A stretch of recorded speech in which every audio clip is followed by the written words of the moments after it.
Everyone, আজকে মাংস বানালাম। মাংসটা বানিয়ে নিলাম, তারপর ভিডিও করছি। অ্যাকচুয়ালি বানানোর সময় করি নাই, তো চলো আরেকদিন বানানোর রেসিপিটা দেখিয়ে দেবো। চিকেন বানিয়েছি।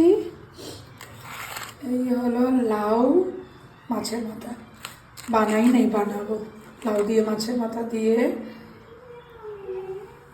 টমেটো আলু দিয়ে, মাছ দিয়ে আজকের রান্নার আইটেমগুলো এইগুলো।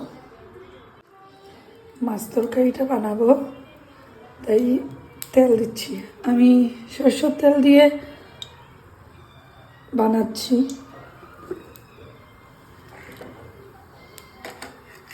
গ্যাসের স্টিমটা একটু বাড়িয়ে দিলাম, একটু তাড়াতাড়ি গরম হয়ে যাবে।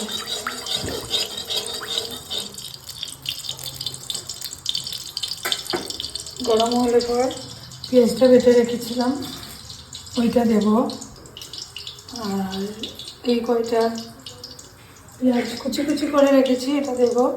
এই আদাটা দেবো না, তারপর তো এগুলি দিয়ে রান্না করবো। আমি তেজপাতা সম্বাস দিয়ে, পেঁয়াজ কুচি কুচি সম্বাস দিয়ে পেঁয়াজের পেস্টটাকে বসিয়ে দিয়েছি। একটু ভাজা হয়ে গেলে তারপর এখানে মশলা দিয়ে দেবো। মশলার মধ্যে দেব হলুদ, জিরে, মরিচ, লবণ।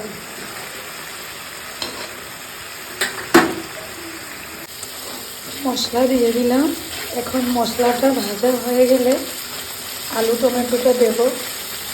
সাতলানো বয়েল হয়ে যাওয়ার পর, হালকা বয়েল হয়ে যাওয়ার পর জল দেব, নাড়িয়ে নেব। বলকানো আসলে পরে মাছটা দেবো, ধনে পাতা দেবো, তারপর দেখাচ্ছি কেমন লাগছে দেখতে।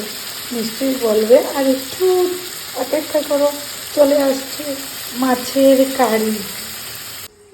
জল দিয়ে দিলাম, এখন বলকানোটা আসুক, তারপর মাছগুলো দিয়ে দেবো।